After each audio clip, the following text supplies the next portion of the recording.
Ia gemetar naik ke ranjang, sebab menginjak ranjang serasa menginjak rangka tubuh ibunya yang sedang sembahyang.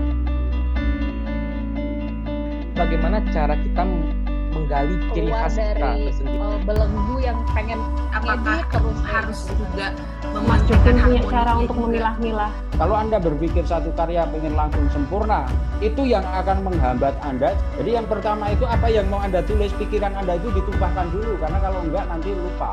Dari pintu itu, banyak hal baik selalu dirundung kemarau, kian mengering tanpa fata morgana. Dari atas Tuhan tertawa dan memarahi umatnya. Citraan-citraan atau deskripsi konkretnya ini bukan tausiah. Puisi bukan ruang untuk melakukan dakwah. Saya kira kita sudah mendapatkan, tentu saja kawan-kawan juga mendapatkan beberapa poin penting, dan mungkin juga ada hal-hal yang tidak harus ditanyakan tetapi dikonsultasikan sebagai orang-orang yang menulis puisi dan siap menjadi penulis puisi. Bahkan mungkin ada kawan-kawan yang terbakar jiwa kreativitasnya untuk kemudian segera menulis setelah mendengar Mas Jokpin. Saya ingin bertanya, Mas Jokpin, yang pertama yang masalah draft yang dijelaskan tadi. Draft itu kumpulan diksi atau kumpulan ide-ide. Kemudian yang kedua, bagaimana cara kita menggali ciri khas kita tersendiri ketika menulis puisi. Itu saja. Terima kasih. Ya. Langsung ya, Beli ya? Ya, langsung aja Mas Jokpin. Dalam draft itu yang penting itu hanya kumpulan atau curahan pikiran-pikiran. Kita belum bisa bicara tentang diksi atau citraan. Yang penting apa yang mau kita tulis, pikiran-pikiran ada ditumpahkan itu dulu. Nah, soal citraan lalu diksi nanti di tahap berikutnya. Saya kan punya analogi, saya melakukan 11 draft sebelum puisi saya final. Jadi yang pertama itu apa yang mau Anda tulis, pikiran Anda itu ditumpahkan dulu, karena kalau enggak nanti lupa. Nah, setelah itu draft itu dilihat sebagai struktur pikiran apakah sudah mengandung sesuatu yang fokus atau tidak. Nah, mengenai ciri khas, Anda jangan terlalu khawatir, jangan terlalu pusing dulu memikirkan gaya pribadi.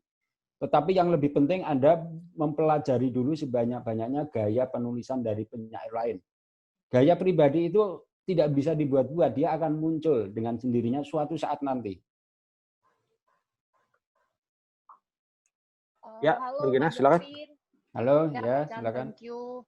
Ya. Halo Pak Jopin, saya mau tanya, mungkin sebagai orang yang baru belajar nulis, kadang-kadang kan kita terjebak di ketika kita nulis itu kita selalu bulat di revisi terus sampai akhirnya tulisannya kadang-kadang nggak maju-maju gitu, nggak jadi-jadi. Nah, bagaimana cara kita untuk keluar dari belenggu yang pengen ngedit terus kayaknya tulisan itu, kayak gitu Pak Jopin?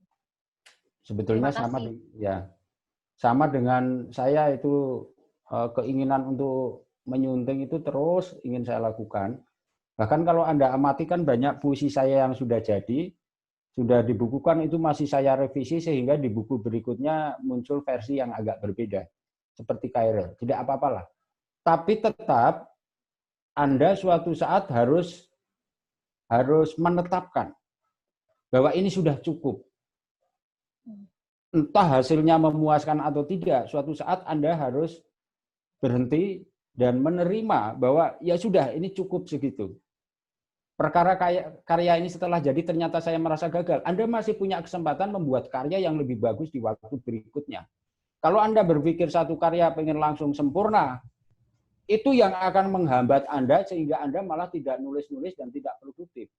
Saya ini penyair yang agak nekat. Yang penting saya jadi. Kalau karya saya yang jadi itu ternyata tidak bagus, saya selalu ingin menebusnya di waktu mendatang, dan itu saya buktikan. Tidak masalah. Kita ini bukan perfeksionis yang satu karya langsung sempurna semua, nggak ada.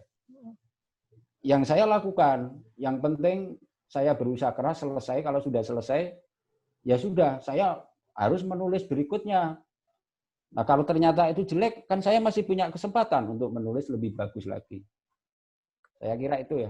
Oke ya, Gina, mudah-mudahan bisa. Ini Mbak Gina, secara sudah mengacungkan tangan untuk bertanya kepada Mas Jokpin. Silakan waktunya untuk Mbak Gina.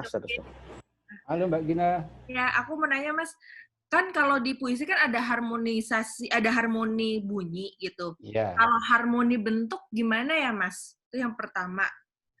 Maksudnya kalau misalnya tadi kita melihat dua sejoli itu tuh kan ada paragrafing yang beda dengan kemudian Hairil ketika menyusun kata-kata ada dua kata kemudian satu baris gitu. Bagaimana Ya. sih kita menyusunnya? Terus yang kedua, bagaimana sih Mas ngasih judul ke puisi? Apakah harus juga mementingkan harmoninya juga gitu? Ya.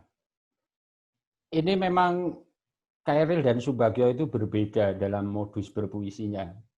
Saya sih Subagio itu kan cara berpuisinya itu seperti orang ya bicara sehari-hari. Tapi kalau saya boleh memberi contoh harmoni dalam puisi yang bisa ditransformasi ke dalam film, gambar misalnya begini. Saya ambil contoh yang jelas itu misalnya undaan-undaan waktu di puisinya Acep Jam-Jamlur. Undaan-undaan itu kalau dimasukkan ke dalam puisinya Khairil misalnya, itu bisa melukiskan misalnya nih, seorang perempuan datang mau menemui mantannya, kekasihnya, tapi dia pengen balikan, pengen menyambung kembali cintanya membawa karangan bunga.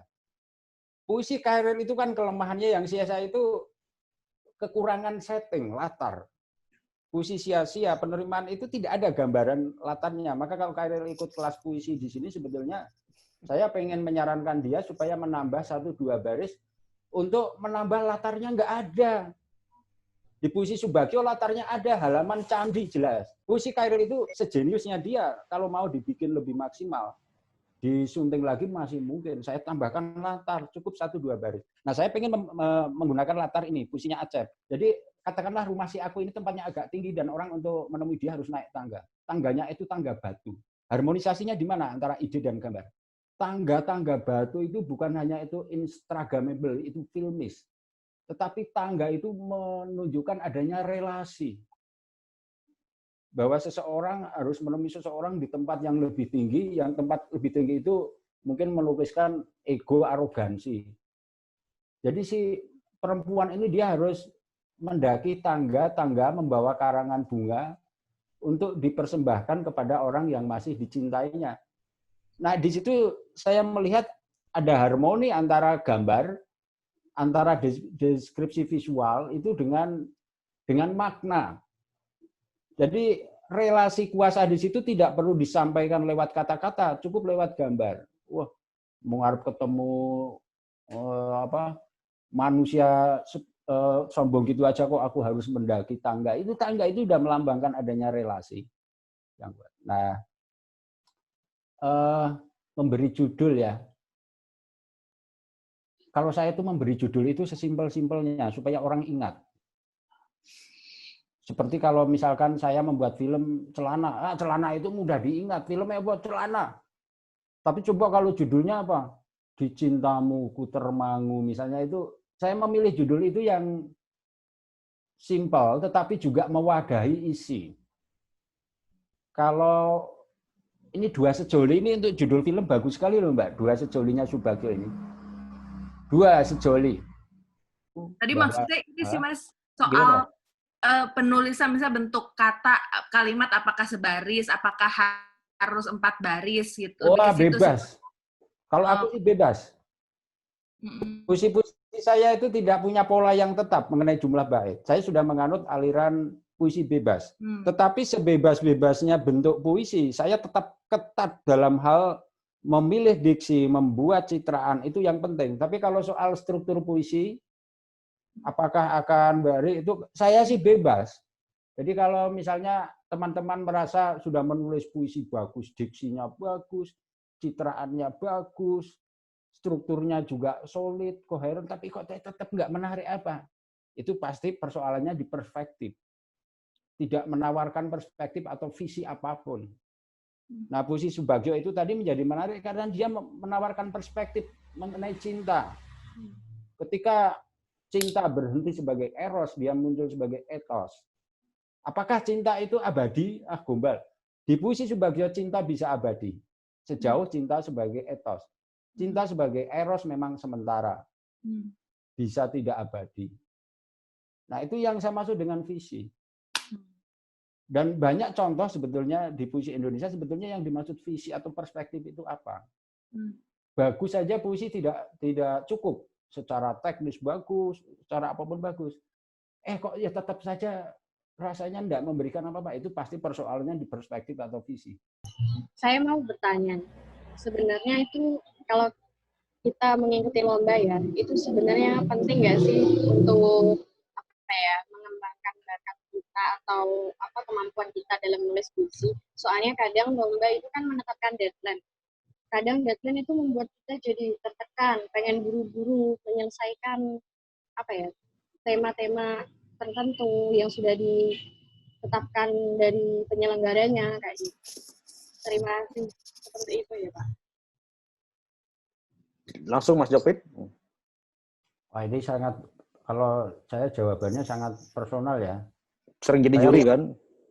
Saya sering jadi juri, tapi saya paling malas ikut lomba itu. Jangan menjadi penyair lomba. Tapi penyair sebagai satu kegembiraan hidup untuk merayakan hidup kita dengan berbagai cara. Nanti akan banyak kecewanya kalau lomba. Yurinya aja seleranya bisa beda dengan saya. Anda lomba dengan yuri ini bisa juara, di yuri lain belum tentu. Saya sering jadi yuri dan saya sebetulnya merasa berdosa. Karena mungkin saya menilai dengan selera saya yang belum tentu sesuai dengan selera orang. Gitu ya, kira-kira Mbak Adila ya. Nanti kalau nggak juara lalu tulis puisi. Frustrasi. Mas, ya. Terima kasih. Dari Mbak, saya lanjutkan ke berikutnya ke Mbak Ambar yang sudah ngacung, Mas Jokpin. Ketika saya sudah mendapatkan diksi yang bagus, tapi ternyata saya tidak dapat citraan yang kemudian sesuai dengan diksi saya. Atau bahkan sebaliknya, ketika citraan itu saya dapat, saya tidak bisa mendapatkan diksi yang sesuai. Jadi apa saran untuk saya? Itu saja, Beli. Terima kasih. Ya, silakan Mas Jokpin, langsung aja, Mas. Ya memang kadang kita harus menyadari bahwa kita tidak bisa meraih semuanya. Saya juga begitu. Pengen mendapatkan diksi sekaligus citraan yang bagus, kadang-kadang tidak bisa digabungkan atau dikompromikan. Tapi bisa mendapatkan salah satu itu sudah bagus. Khairil ini juga puisinya, dia diksinya hebat. Tapi sebetulnya kekurangan citraan puisinya Khairil itu. Tapi dengan diksi yang hebat itu, dia sudah bisa merangsang imajinasi kita untuk menyusun citraan di dalam kepala kita sendiri. Itu hebatnya Khairil. Citraan nggak ada latar waktu. Tetapi karena diksinya luar biasa, itu kita bisa mengimajinasikan latarnya, citraannya seperti apa. Jadi tidak usah pikir perfeksionis, saya pengen dapat semua. Saya kadang-kadang mengorbankan keselarasan bunyi demi efek tertentu, misalnya. Kadang-kadang begitu juga. Tapi itu lebih rumit lagi kalau dijelaskan. Kadang-kadang itu. Jadi terus saja, Mbak lah, nggak usah kecewa kalau nggak bisa mendapatkan semua. Kan berproses juga itu. Kira-kira gitu, Mbak Ambar. Semoga menjadi lebih produktif. Ini Mbak Susi sudah ngacung. Mas Jokpin masih bersedia menjawab pertanyaan, Mas? Kira-kira karena masih ya, masih punya cukup tenaga kan untuk ngobrol bersama teman-teman. Ya, ke Mbak Susi dulu. Ya. Ikut kelas ini jadi sadar kalau ternyata puisiku selama ini seperti memasukkan 2 makanan dalam 1 piring. Ya itu makanya. Nggak ada puasanya lagi. Gitu. Terima kasih Pak Jokpin. Ya. Enggak sih, aku nggak tanya, jadi cuma mau komentar aja. Itu. Jadi, tapi itu penting. Secukupnya itu malah kita dapat banyak. Tapi kalau kita menyajikan sebanyak-banyaknya, malah nggak dapat apa-apa. Puisi itu secukupnya. Oh, iya. Terima kasih Susi, itu udah penyair hebat itu. Iya, udah. Ini ada yang ngacung, Mas Jokpin, Mbak Oka ya, Mbak Oka dulu. Ya Mbak Susi, itu sarannya Mas Jokpin, mohon dicatat ya Mbak. Jangan terlalu banyak makan puisi, nanti lebihan porsinya nanti. Ya, ke Mbak Oka dulu. Silakan Oka. Ya, Halo Mas Jokpin. Mas Ya, Jokpin ini kan sering bilang bahwa Mas Jokpin ini rajin menabung ide gitu kan. ya. Saya membayangkan tabungannya Mas Jokpin itu udah banyak sekali. Sudah. Itu apakah Mas Jokpin punya cara untuk memilah-milah tabungan yang banyak itu, misalnya diklasifikasikan per tema begitu. Terus kalau misalnya lagi mau menulis satu puisi, gimana Mas Jokpin menentukan memilih satu misalnya dari tabungan ini yang mau dijadikan puisi dulu? Saya punya banyak tabungan, lalu tabungan kata itu saya pilah-pilah, saya kategorisasikan. Ini kelompok yang berkaitan dengan celana saya kumpulkan menjadi satu rumpun. Yang lain saya kumpulkan di kelompok lain, misalnya yang berhubungan dengan tema ini, saya kumpulkan itu kata-kata frasa-frasa saya itu yang kira-kira ruang lingkup tematisnya itu sama. Oleh karena itu, saya selalu tidak pernah kehabisan bahan, tidak pernah mengalami writer's block, karena saya punya tabungan, dan tabungan itu suatu saat memang saya pilah-pilah dan saya kelompokkan. Mau bikin puisi tentang apa? Bahkan kalau saya menemukan kata yang kira-kira unik, itu langsung saya catat. Satu kata yang ingin saya pakai, satu kata dalam bahasa Jawa. Saya pengen pakai kata mokal. Mokal itu mustahil. Wah, saya pengen menggunakan kata mokal dalam puisi. Saya tabung. Soal nanti ceritanya bagaimana bisa diciptakan. Saya kira pertanyaan Oka ini penting, ini berlaku untuk siapapun, bahwa memang Anda harus membiasakan diri setiap saat mencatat dan menabung apa yang terlintas dalam pikiran Anda atau apa yang Anda lihat. Suatu saat tabungan itu memang harus disistematisasi, dipilah-pilah. Nanti kalau Anda punya kesempatan, punya mood yang baik, Anda tinggal mengolahnya itu. Jangan menulis dengan modal kosong. Ya, terima kasih. Iya, Mbak Oka ya. Ya, Rajin-rajinlah menabung kata-kata, tidak hanya menabung pekerjaan ya. Jadi nabung lemburan sekarang di rumah kerja semua. Ini Mbak Puji sudah ngacung, Mas Jokpin masih bersedia untuk menjawab 1,5 menit buat Mbak Puji. Oke, terima kasih. Sugeng siang Pak Jokpin. Terima kasih Pak Putu. Syaratno, perkenalkan Pak Jokpin. Yang saya ingin tanyakan ini Pak Jokpin. Saya sering terpikirkan atau selalu terbebani untuk membawa arah kemana puisi saya. Itu dalam satu menulis puisi. Itu arahnya saya endingnya mau kemana. Nah itu saya selalu merasa kesulitan. Yang kedua, selalu saya berpikiran subjektivitas tokoh yang saya harus hadirkan di dalam puisi saya. Nah ini yang selalu saya menjadi kecamuk pertanyaan diri sendiri. Nah bagaimana tips strateginya untuk mengatasi hal ini? Nah yang pertanyaan terakhir Pak Jokpin, kebetulan saya bekerja di Balai Bahasa dan saya peneliti sastra. Salah satunya saya ikut kelas puisi ini tidak hanya ingin menulis puisi, tetapi saya sebagai analis atau kritik sastra Pak Jokpin. Nah, kalau tadi benar Pak Jokpin mengatakan bahwa ide Kongguan itu salah satunya wawancara dengan Gus Dur. Nah, tentu kita pasti pernahkah Pak Jokpin memikirkan wacana publik dan wacana puitis ketika kita menulis puisi? Kira-kira pembaca saya nanti bagaimana? Nah, saya juga berpikiran seperti itu. Apakah saya harus berpikiran, oh ini nanti kira-kira pembaca menanggapinya seperti apa? Ataukah kita hanya berpikiran berkarya, menulis puisi, setelah itu terserah. Pengarang sudah mati, seperti itu. Nah itu saja Pak pertanyaan saya, mungkin sedikit melenceng dari menulis puisi. Terima kasih. Baik, soal arah dan ending ya, mungkin terbalik dengan saya. Kalau saya itu yang penting justru saya harus punya ending dulu. Saya tidak peduli nanti memulai ceritanya, mengembangkan gimana. Yang penting saya pengen endingnya begini. Agak aneh memang saya mulai dari ending. Tapi semua puisi saya itu endingnya itu sudah saya rancang. Bagian depannya itu saya sesuaikan. Misalnya saya menulis puisi tentang tukang becak yang di tengah jalan bertukar peran ya. Tukang becaknya jadi penumpang, penumpangnya yang genjot becak. Itu ending itu sudah saya tetapkan. Saya pengen endingnya seperti ini. Nah, soal rangkaian cerita sebelumnya itu diciptakan lewat imajinasi. Puisi itu benar-benar baru berbicara kepada kita dan akan menjadi renungan kita itu lewat endingnya. Makanya endingnya itu selalu saya persiapkan lebih dulu, saya rancang lebih dulu. Nah, saya langsung ke pertanyaan terakhir nanti yang di tengah nanti ya. Apakah saya mempertimbangkan wawasan pembaca? Saya tahu, saya kadang menulis tema-tema yang sensitif. Tema-tema keagamaan tentang toleransi itu sensitif, bisa menimbulkan salah paham. Tapi saya tahu menakar, mengukur batas di mana sensitivitas itu tidak akan membahayakan. Lalu yang kedua tadi apa ya, Mbak ya? Subjektivitas tokoh.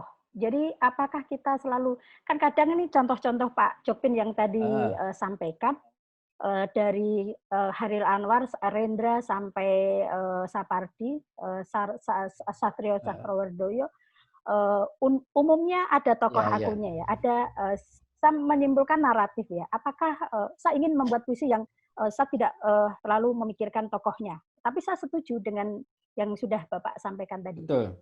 Saya juga setuju dengan Ibu. Puisi Indonesia itu kebanyakan tokoh isinya aku. Nah, sebetulnya saya juga sedang belajar menulis puisi tanpa tokoh harus aku. Kalau perlu tokohnya apalah, alam atau peristiwa juga bisa. Memang puisi-puisi kita kebanyakan aku. Hanya masalahnya kan aku di dalam puisi itu tidak selalu identik dengan aku si pengarang. Aku di dalam puisi itu adalah aku si tokoh. Kebetulan di dalam hal Khairil, aku di dalam puisinya itu ya identik dengan si Khairil sendiri. Kalau Anda mau menganggap aku di dalam puisi itu adalah saya, wah itu terkecoh semua. Saya tidak segila, tidak sembeling dalam puisi-puisi saya. Saya wakili aja Mas Jokpin. Mbak Neni ini ngechat tadi nanya bagaimana kisi-kisi yang Mas Jokpin semacam tip itu Mas, mengirim naskah buku itu ke penerbit mayor. Bagaimana kiatnya? Apakah itu lewat email atau lewat pos atau pengalamannya Mas Jokpin seputar itu seperti apa? Saya sih gampang aja kalau sekarang lewat email, kadang lewat WA, udah gitu aja. Sekarang kan yang dipentingkan emailnya. Hanya memang yang sering orang tidak ngerti bagaimana mengetik naskah untuk format di penerbit. Saya sarankan kalau ngirim naskah ke penerbit pakai format A5. Format A5 itu sudah format buku. Kalau menyusun kumpulan puisi pakai format A5 itu Anda tidak akan mengalami kehancuran tipografi di penerbit karena memang format A5 itu untuk buku. Kecuali ngirim cerpen ke Kompas nggak bisa lewat WA loh Mas. Oh nggak bisa ya? Bisa. Iya. Masih lewat email. Oh iya lewat email. Ya tetap lewat email. Lewat email. Ya saya ingin memberi, boleh ya Mas Jokpin ya, memberi keistimewaan kepada Mas Eka Budianta kalau mau bertanya. Beliau ngechat terus tapi ini saya kasih waktu untuk berbicara kepada kawan-kawan yang masih muda. Pak Eka, apakah bisa muncul gambarnya? Ya, bisa. Ya, silakan. Pak Eka yang memberi tausiah lah. Nah, hari ini Jokpin menunjukkan kepiawaiannya dalam teknik yang substansial, sangat bagus. Saya menunggu besok mungkin akan bercerita lebih pribadi karena setiap penyair besar itu punya ibu. Dan setiap ibu itu perlu ya kita tahu Shakespeare punya ibu namanya Elizabeth Arden, Sapardi punya ibu namanya Saparia, Subagio Sastrowardoyo tadi punya ibu namanya Ibu Suyati, Hairil Anwar punya ibu juga, ya toh semua punya ibu. Ibunya Jokpin itu siapa? Apakah Jokpin belajar puisi juga dari ibunya? Apakah ibu menjadi sumber inspirasinya? Terima kasih. Jadi ibu saya itu sumber kekuatan mental saya. Ibu saya namanya Lucia Ngasila. Sudah sakit. Lucia Ngatira. Ngasila. Teman-teman. Dia memang sumber yang lebih besar. Sumber kekuatan saya. Dan ibu saya itu kan seumur-umur tidak tahu saya ini penyair, tidak pernah lihat buku saya, tidak pernah karya saya, tidak pernah tahu saya dapat ini, dapat itu, nggak tahu. Saya ini sebetulnya apa atau mengerjakan apa, nggak pernah lihat buku saya, nggak pernah tahu. penyair itu kan absurd lah bagi mereka, abstrak nggak tahu. Tetapi sebetulnya saya malu ini mau menceritakan ini. Gara-gara ada internet, gara-gara ada Instagram, ibu saya kan tinggal sama adik saya dan keluarganya. Ketika saya live IG dengan siapa ya, dengan Blican atau dengan Purnama, wah itu ponakan-ponakan saya memanggil ibu saya, Pak D tampil di, akhirnya ibu saya nonton. Padahal seumur-umur ibu saya itu tidak pernah tahu saya ini sebenarnya siapa. Wah ternyata anakku tampil di kurang terkenal. Ya tahunya ini Instagram itu kayak iya. Tapi ibu saya sumber kekuatan saya. Tapi kalau sumber mengenai kearifan, ketenangan, ketabahan itu bapak saya. Dan orang pertama yang memperkenalkan saya dengan bacaan itu bapak saya. Saya kan lahir di pelosok Sukabumi, bapak saya guru SD Mardiwana. Setiap akhir bulan bapak saya atau awal bulan ke kota untuk rapat yayasan, lalu pulang selalu membawa oleh-oleh majalah Intisari bekas ketika saya di SD. Itu bapak saya yang berjasa memperkenalkan saya dengan literasi. Padahal waktu itu kondisinya sangat tidak mungkin. Yang saya kagumi dari orang tua saya, mereka semacam punya indera ketujuh, mempunyai naluri, bahwa memang saya ini akan jadi penulis. Ketika saya naik kelas, saya diberi hadiah ballpoint. Itu satu pertanda. Tapi sampai bapak saya meninggal, belum pernah lihat buku saya apa. Terima kasih. Saya kira semua kita harus berterima kasih dan menghormati ibu kita masing-masing. Dan ibu itu saya kira yang telah melahirkan Jokpin sebagai penyair, meskipun dia tidak membaca puisi-puisinya. Saya kira itulah inti dari perbincangan hari ini, emang tentang nggak jauh-jauh ternyata puisi juga lari kepada ibu. Ujung-ujung Mas Eka jago banget mengarahkan pembicaraan kita di Mas Jokpin. Mungkin barangkali ada ini Mas, respon ke Mas Eka yang terakhir tadi. Ya saya akhirnya kan harus bertestimoni bahwa memang puisi saya banyak sosok ibunya di situ. Ada banyak sosok ayah. Saya ingin memberi inspirasi saja kepada Anda bagaimana menimba nilai. Sebetulnya nggak perlu jauh-jauh, dari kedua orang kita saja. Saya menimba kegigihan berpikir terutama, kerja keras otak dari ibu saya. Tapi saya menimba nilai-nilai ketenangan, kearifan, damai itu dari bapak saya. Bapak saya itu orangnya tidak pernah suka bersengketa, tidak pernah suka bertengkar, selalu berpikiran baik terhadap orang lain, dan itu saya serap. Makanya saya sampai sekarang kan tidak pernah suka bersengketa dengan orang. Saya selalu ambil jalan damai, ngalah. Itu bapak saya. Tapi kalau soal kegigihan, kekeras kepalaan itu dari ibu saya. Nah, cuma peristiwa terakhir itu yang membuat saya, untuk pertama kalinya saya terharu sebagai penyair ketika diberitahu adik saya dan ponakan saya, Simbah tadi nonton Pak D di Android, ternyata nonton live IG saya. Dan selama ini nggak tahu. Ya kira-kira itulah Mas Eka. Terima kasih. Ya Pak Eka. Gitu ya, ini kita siang ini menjadi terharu karena ingat ibu masing-masing di rumah ya. Jadi saya juga terakhir menulis epilog saya tentang ibu bahkan ya. Jadi ini nggak tahu apakah itu kebetulan atau sesuatu yang dijodohkan bersama kawan-kawan. Di epilog saya tentang masakan ibu di hari Rabu kemarin ya. Mudah-mudahan kawan-kawan masih bisa membacanya. Jadi kalau kesulitanku menulis puisi selama ini tuh untuk menuliskan puisi yang temanya itu bahagia. Aku selalu lebih banyak menulis puisi yang temanya yang sedih-sedih. Nah, Pak Jokpin ada saran atau ada ide atau ada gimana sih cara menulis puisi yang nggak selalu sedih gitu, untuk menulis puisi yang bahagia? Ya, semua puisi saya itu isinya tentang kesedihan ya sebetulnya. Tapi puisi saya itu materinya tentang kegetiran, kesedihan hidup. Tapi saya ungkapkan dengan cara yang gembira. Nah itu, kegembiraan itu muncul bukan dari objek atau materinya, tapi dari cara kita. Maka saya selalu suka mengatakan lewat puisi saya merayakan hidup, merayakan kesedihan. Coba periksa puisi saya, mana isinya tentang sesuatu yang romantis, gembira. Isinya kan kepedihan, tapi menjadi tersamar karena cara saya menyajikan, saya memilih cara yang bergembira. Untuk materi kesedihan, puisinya Khairil itu juga nggak ada yang tentang kegembiraan, kecuali puisi Taman. Selanjutnya itu puisi tentang kegembiraan hidup.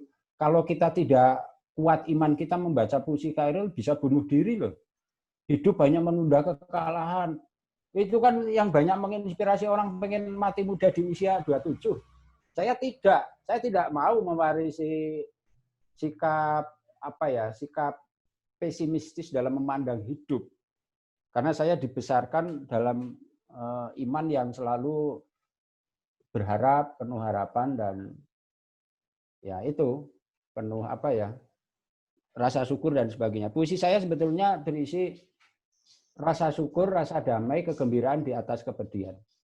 Nggak usah memaksa diri mau menulis tentang kegembiraan. Kalau memang yang bisa ditulis tentang kesedihan nggak apa-apa.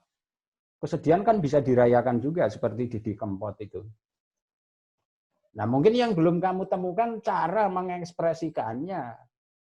Mau nanya, kadang menemukan imajinasi, tapi ketika dipuisikan, tersendat-sendat merangkainya dan menemukan diksi yang tepat itu. Maksudnya, mungkin maksudnya bagaimana caranya, Mas Jokpin, itu ketika imajinasi itu muncul, lalu dirangkai dia menjadi sebuah puisi, kadang mengalami hambatan, ketersendatan gitu, dan memilih diksinya. Demikian. Kalau soal ketersendatan, sebetulnya ada cara yang mudah kita mengikuti alur kalimat per kalimat. Kalimat ini kata akhirnya apa? Ya sudah, dilanjutkan saja. Lalu saya selalu mengambil akhir dari sebuah baris untuk mengawali baris berikutnya. Itu hanya masalah kita kurang konsentrasi. Oleh karena itu, ketika kita menyusun memang kita harus konsentrasi dengan alur kalimat. Saya kalau buntu di suatu bait, saya lihat aja akhir bait sebelumnya apa ya, itu yang ingin saya kembangkan. Nah, tapi kalau soal diksi kan memang tidak sesimpel yang saya jelaskan. Tadi saya menjelaskan diksi Khairil hanya dalam berapa menit sekian diksi, tapi prakteknya pasti Khairil mengerjakannya berhari-hari. Jadi memang harus tabah, Mas. Menulis puisi, mengotak diksi. Saya nggak bisa memberi jawaban yang sifatnya triknya apa ya, tipnya. Itu soal mental sih. Harus tabah. Bisa berhari-hari. Nah, untung saya tabah sebagai penulis puisi. Kalau hari ini nggak jadi, ya besok saya lanjutkan. Besok nanti ketemu lah. Atau begini, kembali ke Oka itu tadi, mungkin Anda belum membuat klasifikasi, membuat cadangan diksi dalam bentuk list, kolom. Kalau saya kan saya bikin. Misalnya kata ini kira-kira saya daftar kemungkinannya apa saja. Lalu yang mau saya pakai yang cocok mana begitu. Untuk satu diksi, satu frasa. Kita harus punya cadangan, punya tabungan untuk Khairil tadi kan menggigil, menggigil. Kalau bisa saya tambahkan mungkin merinding. Bisa juga. Sampai akhirnya kita pilih satu. Nah, kesulitan memilih diksi karena kita tidak menyiapkan opsi lain. Kalau opsi lain itu kita siapkan, kita cari, pasti ketemu kok. Puisi itu karya manusia, bukan karya malaikat. Semua hasil karya manusia itu bisa diupayakan, bisa diperbaiki. Ada satu pertanyaan di chat room, Mas Jokpin. Kalau belum ada pertanyaan di forum, saya akan bacakan dari Mas Guntur tuh, tentang apakah misalnya kalau seseorang yang menulis itu terpengaruh oleh diksi, ide, dan gaya bahasa penyair lainnya, apakah itu juga termasuk plagiat, tanya Mas Guntur ini? Wah, kalau itu enggak lah, kalau hanya terpengaruh, semua penyair itu saling mempengaruhi, pasti. Saya terpengaruh Sapardi Djoko Damono, jelas. Karena saya memang mengembangkan gaya puisi yang pendek tapi naratif itu kan dari Sapardi. Meskipun itu saya kembangkan sendiri karena pastilah Sapardi sebagai priayi Solo tidak mungkin nulis puisi tentang celana, toilet, kamar mandi. Tapi karakter naratifnya itu memang saya serap dari sana. Menurut saya itu nggak masalah. Penyair dilahirkan oleh penyair lain. Penyair melahirkan penyair lain. Soal pengaruh itu biasa. Dan saya tidak yakin bahwa orang tidak punya kekhasan. Setiap orang itu punya kekhasan kok. Hanya itu diekspresikan atau tidak, misalnya itu. Kawan-kawan, saya kira Mas Jokpin memberikan gambaran yang luar biasa ya dari pagi sampai sesiang ini. Jadi sebenarnya puisi tidak serumit yang kita bayangkan. Justru kita bahkan harus kembali pada kesederhanaan ya. Ketika kita mengejar apa yang disebut dengan kecenderungan artistik dan estetik di dalam puisi, malah kita justru harus kembali mengejar seperti puisi Dua Sejolinya dari Subagio Soetomoordoyo yang menjadikan contoh oleh Mas Jokpin ya. Sederhana tetapi memiliki satu makna yang sangat dalam. Saya akan memberi kesempatan kepada kawan-kawan untuk barangkali ada yang ingin sekalian menunjukkan karyanya kepada Mas Jokpin. Ya, penting itu. Ya. Dengan cara Anda membacakan puisi, terus kita mendengarkan bersama, dan kita minta Mas Jokpin untuk mengapresiasinya. Kalau ada yang berani, ini di luar jadwal ya. Saya kira forum ini menarik untuk diberi aksentuasi yang lebih spesifik, sehingga kita betul-betul memiliki tidak hanya bekal pengetahuan, tetapi juga bekal artistik yang membekas di hati kita masing-masing. Ya, ada yang mau baca puisi nih Mas Jokpin.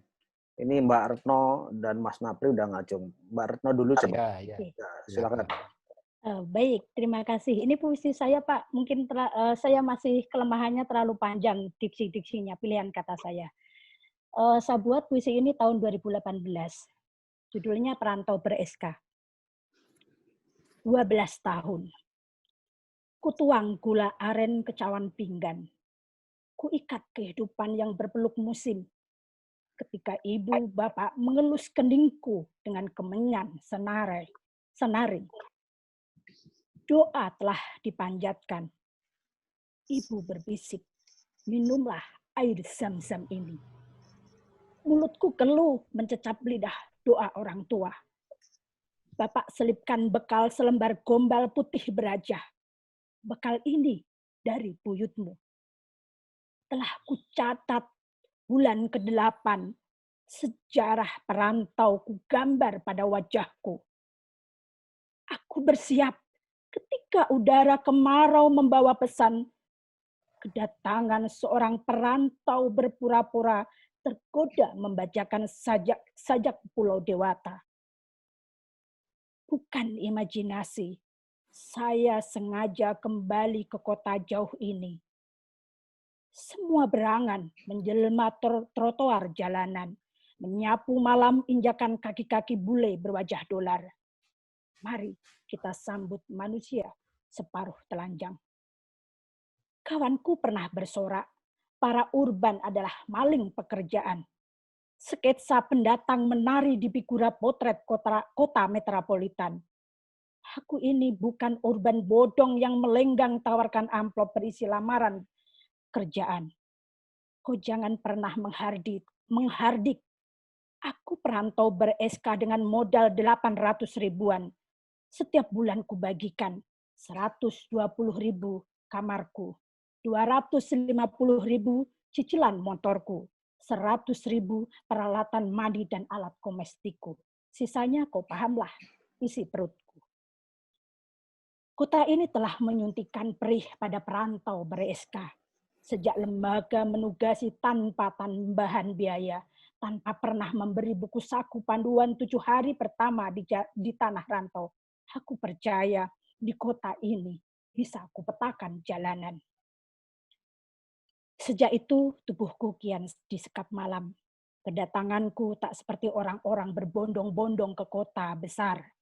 Meski aku adalah mereka, mengais sepertanak nasi di tengah kota rimbun menyelara. Akan kukatakan segera, tidak enak jadi perantau. Kepada kertas akan kubacakan sajak getir ketika aku digiring ke Balai Banjar. Berbekal KTP bergambar pulau dari Sabang sampai Merauke, tak ubahnya kartu main game zone habis pakai. Aku dituduh jelmaan laut yang wajib lapor kepadamu. 100.000 habis perkara. Masih maukah kau dengar kisah para perantau? Baik, aku sempatkan hirup angin yang menghembaskan bau wine dari sebuah kafe. Aku berdiri di luar kaca, tak seizinmu aku diam-diam mencicipi aroma kepulan panas kopi Torabika milik pelanggan seberang mejamu. Aku sendiri belum ingin pulang. Kiranya Tuhan menampung ruang untuk tubuhku. Masih maukah kau dengar kisah perantau ber-SK? Itu Pak, saya buat tahun 2018. Terima kasih. Ya. Sebuah rumah. Ibuku adalah sebuah rumah dengan tiang pancang yang kuat sampai ke dasar bumi. Atapnya rendah, namun teduh dan kokoh. Atap itu melindungiku dari mara bahaya, hujan, panas, dan kucing beranak. Hati ibuku seperti pintu menuju teras rumah. Ia telah mempersilakan dan menunjukkan jalan. Dari pintu itu, banyak hal baik datang. Sedikit saja kehilangan. Dan kalau aku sempat pergi lalu kembali tanpa kunci, pintu itu terbuka. Menunggu. Mata ibuku adalah jendelanya dengan teralis yang rapi. Seperti itulah ia menunjukkan padaku sebuah dunia. Segalanya tertata, penuh jalan keluar. Selalu ada jawaban. Dan genggaman tangannya ialah selimut tua dari kain perca. Rapuh tapi penuh cinta. Dan di tengah badai seperti apapun, dalam genggaman tangan ibu aku tahu, aku akan selalu baik-baik saja. Terima kasih. Judulnya Obat Tuhan. Oke. Tuhan kasihan melihat umatnya sakit-sakitan. Dari atas, Tuhan membagikan obat-obatan dalam bentuk hujan kemasan. Ada kemasan sabar, kemasan ikhlas, dan kemasan surga. Umatnya riang dan berlomba mencari kemasan surga. Mereka berebut dan menjualnya. Dari atas, Tuhan tertawa dan memarahi umatnya. Surga terus, akunya kapan? Sekian, terima kasih. Jadi untuk hari ini, saya mau baca puisi karya saya yang judulnya Masker. Terlalu banyak orang pakai masker di transportasi umum, termasuk aku. Membentengi polusi masuk, mengurangi resiko corona, menyembunyikan identitas, menutupi biru lebam. Mungkin juga menutup aurat. Semua punya alasannya masing-masing. Sekian. Selamat siang kawan-kawan semua. Sebelumnya saya membacakan puisi, tapi belum ada judulnya. Gak apa-apa kali ya isinya dulu. Lalu ia pergi lagi dan lagi. Mengitari bumi yang kata orang, lekaslah membaik bumi. Sana-sini ia hinggapi tak pandang batu duri. Tempatnya singgah, kini makin menjadi. Ialah si kecil itu yang kau takuti, wahai. Rasanya tak pantaskah kau takut padanya? Iya kan? Toh yang katanya kau sembah, tak kau indahi.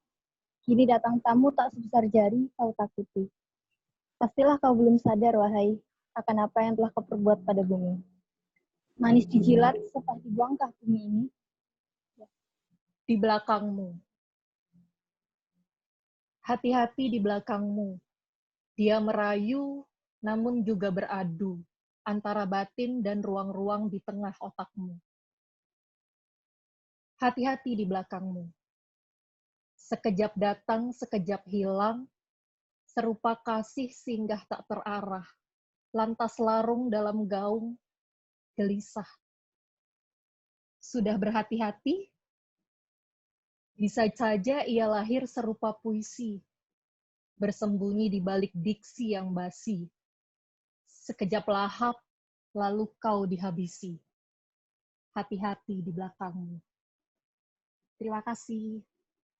Kau tak ubahnya negara 4 musim. Musim penghujan di sudut matamu, musim gugur dilekukan senyumanmu, musim semi di ruang-ruang kegelisahanmu, dan jiwamu selalu dirundung kemarau, kian mengering tanpa fata morgana. Mas Jokpin dan Blican, saya akan membacakan puisi yang berjudul Saat Jalanan Sepi. Apa yang kita makan, Bu? Rembulan tidak memberikan tubuhnya. Hujan membungkus wajah kering. Ibu mengais sisa hidup di tempat sampah. Sisa nyawa yang pelan-pelan hilang. Jalanan sepi. Tuhan menyuruh tidur. Membiarkan bumi mengobati kulitnya yang lama dikikis waktu. Aku ingin tidur, Bu. Menikmati pelukannya. Sepi beringas menguliti tubuh mereka. Tanpa sisa, memakan tumpukan pasir sembari memanggil Tuhan. Barangkali dekat di pelupuk mata, memanggil tanpa suara, menikmati detak nadi sekarat. Aku ingin tidur, Bu, bercerita kepadanya tentang hidup kelabu. Anak itu membelah jantung. Sebelum tewas, diberikannya pada ibu yang terkulai sendu. Ibu mengecup pipinya. Tidurlah, nak. Kau aman bersamanya. Muara Bulian, 15 April 2020. Judulnya Rumah. Bersamamu aku ingin merayakan hidup. Aku ingin membangun rumah, tempat kita tinggal dan berbahagia. Tempat kita pulang dan saling menemukan. Rumah kita, ruang keluarganya kecil saja. Dengan jendela-jendela terbuka, tempat kita mengusir mimpi buruk di setiap harinya. Kamarnya sederhana saja. Dengan lengkanmu yang menjadi bantal di setiap malamnya. Ruang tamunya tak perlu besar dan lebar. Tak perlu banyak kursi dan meja. Namun cukup untuk menyambut bahagia yang datang setiap harinya. Kita hidup sederhana saja. Dengan rumah yang tak memiliki pintu menuju kehilangan. Malam gerah, mata buka tutup, keringatmu di dadaku. Bulan makin tenggelam. Kau tutup jendela dingin. Lenguhan jadi kepulan asap. Azan datang. Waktunya pulang. Besok kemari lagi, tubuhku menagih. Kau diam dan terus mandi hingga bersih. Dah. Ya, puisi ini saya tulis ketika ulang tahun asrama saya dulu. Judulnya Tiupan Lilin ke-7. Mimpi-mimpi berawal dari dirimu yang mengajari. Berlari lewati ketidaktahuan diri, tanpa melanggar tinta ilahi. Potong keburukan bersama kue dihidangkan. Nukilan kisah berlingkar fata morgana. Kesedihan termanipulasi hadirnya kawan. Semoga kejayaan selalu tersentuh. Buatlah manusia menjadi utuh. Berbesarlah dan terus mengakar pada wasilah. Kita adalah satu. Barokahnya abadi. Terima kasih atas waktunya. Kelas ini sangat menarik dan jadi pembelajaran bagi saya. Apalagi saya saat ini dituntut oleh lembaga saya untuk menemukan cara-cara baru di ruang sastra. Pertanyaan saya kepada Jokpin, bagaimana Pak Jokpin ini melihat penyair-penyair muda? menurut Jokpin, siapa penyair muda Indonesia saat ini yang memiliki daya puitika yang bagus dan kuat? Dan apa alasannya? Terima kasih, itu aja. Tentu saya tidak bisa mengomentari satu persatu ya, karena untuk mengomentari kan saya harus baca teksnya. Tetapi beberapa prinsip dasar yang ingin saya bagikan kepada Anda, dan tadi belum sempat saya katakan, kita sering punya persoalan ketika menulis puisi, kapan saat yang tepat untuk berhenti, untuk mengakhiri puisi.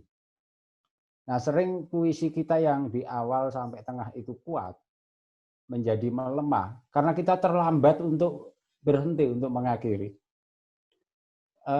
Saya ingat puisinya Bu Puji itu tadi, yang puisi panjang, naratif, itu sih menurut saya itu 3 atau 4 porsi makanan. Sebetulnya porsi pertama itu sangat menarik kalau berhenti ketika si kakek itu apa yang air jam-jam dari buyutnya. Itu satu porsi. Lalu porsi kedua berikutnya. Nah itu tadi kan ceritanya panjang sehingga narasi di awal yang tentang air gula aren itu lalu lenyap. Karena kalau problem di puisi Bu Puji tadi menurut saya hanya tinggal memisah-misahkannya atau menjadikannya 2 atau 3 porsi. Saya kira itulah. Tadi kan panjang sekali sehingga bagian-bagian yang menarik jadi tenggelam karena harusnya diakhiri dulu, lalu baru dilanjutkan dengan porsi kedua. Terus ini yang terakhir yang Mbak Gina itu, mungkin akan lebih menarik jika endingnya itu di yang menagih itu, lalu yang baris terakhir yang mandi bersih itu ya, itu dioper ke tengah. Saya nggak tahu, pokoknya saya pengen endingnya yang menagih itu. Terus yang terakhir, pertanyaan penyair muda. Saya mungkin tidak perlu terlalu banyak menyebut nama karena banyak penyair muda bagus saat ini. Tapi saya ingin menunjukkan beberapa contoh karya penyair muda yang sangat cemerlang dan bisa menginspirasi kita. Meskipun nama-nama itu mungkin justru malah kurang dikenali. Saya mulai misalnya ini. Mario Lawi itu sangat inspiratif karena dia mungkin penyair pertama dari Indonesia Timur yang bisa menggali kasanah lokal secara menarik. Yang dimaksud kasanah lokal itu bukan sekedar dalam pengertian tempat atau budaya, tapi juga agama. Dia menarasikan ulang, mengolah kisah-kisah dalam Alkitab di dalam puisinya, itu menurut saya satu fenomena baru. Lalu Norman Erickson Pasaribu itu menarik. Meskipun mungkin bagi sebagian orang tidak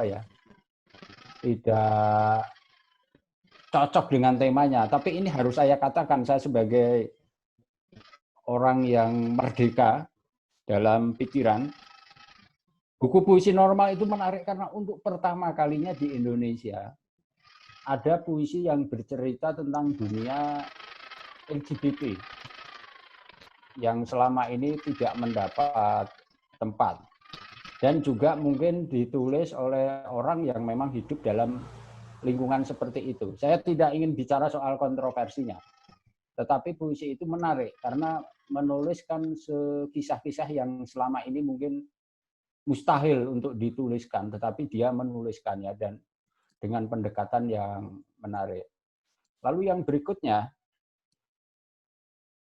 salah satu yang harus disyukuri di tahun-tahun terakhir ini, yaitu mulai munculnya banyak penyair perempuan yang memberikan karakter yang kuat kepada dunia perpuisian kita. Sampai berakhirnya Orde Baru, kita ini sedikit sekali punya penyair perempuan. Di samping punya penyair perempuan yang sedikit, jarang sekali kita juga mendapatkan puisi yang ditulis dari sudut pandang perempuan. Nah, saya bisa menyebutkan misalnya buku puisinya Anya Rompas, buku puisinya Rike Saraswati, buku puisinya tentu Oka Rusmini, kemudian buku puisinya Cinta Haryadi, Itu harus Anda baca itu Ibu Mendulang Anak Belari. Karena itu memberikan perspektif yang tidak kita dapatkan dari Khairil, Rendra, bahkan Subagio, yaitu melihat dunia cinta, melihat dunia perempuan dari sudut pandang psikologi perempuan itu sendiri. Nah, Faisal Odang itu menarik karena dia banyak menggali Kasana Sulawesi, khususnya Toraja. Itu sebegitu menarik. Faisal ini sangat tekun menggali Kasana sastra lama dan dia olah menjadi aktual untuk kita yang hidup di zaman sekarang. Faisal Odang pasti harus dibaca. Aan Mansur tentu. Karena Aan Mansur ini kan yang membawa puisi menjadi dikenal oleh sekian banyak kalangan melalui film. Dan menariknya Aan kan dia bagaimana melukiskan pergeseran, kegagapan dari budaya agraris menuju budaya urban. Saya kira itu. Ya, saya kira begitu kawan-kawan. Saya kira Mas Jokpin sudah menjawab pertanyaan terakhir dari tadi Mbak Ari ya. Semoga kita semua mengambil manfaat yang besar dengan pertemuan yang singkat ini, sebuah narasi untuk mengajarkan, mengedukasi kita semua menulis puisi itu pengetahuan yang luar biasa yang barangkali jarang dimiliki oleh banyak penyair di Indonesia. Tidak semua penyair pintar ya mempresentasikan pikirannya untuk sebuah proses edukasi dan memperdalam kecintaan kita kepada puisi. Kita akan minta Mas Jokpin membacakan satu puisi untuk oleh-oleh kepada kita semua, sehingga kita makin teguh ya di dalam menekuni jalan sunyi ini dan memperoleh manfaat yang sebesar-besarnya, tidak hanya bagi diri sendiri, tetapi juga tentu bagi orang-orang di sekitar kita dan publik luas pada umumnya. Bahwa puisi banyak menyimpan hal yang dibutuhkan oleh bangsa, oleh manusia, apalagi ketika sedang berada dalam masa-masa krisis seperti sekarang ini. Judulnya Ranjang Ibu. Ia gemetar naik ke ranjang, sebab menginjak ranjang, serasa menginjak rangka tubuh ibunya yang sedang sembahyang. Dan bila sesekali ranjang berderak atau berderit, serasa terdengar gemeretak tulang ibunya yang sedang terbaring sakit. 2004. Itu puisi tentang ibu Mas Eka. Mudah-mudahan Mas Eka senang mendengar puisi Ranjang Ibu ini. Sampai jumpa di lain waktu. Jaga kesehatan selalu, jaga kewarasan dengan puisi. Oke.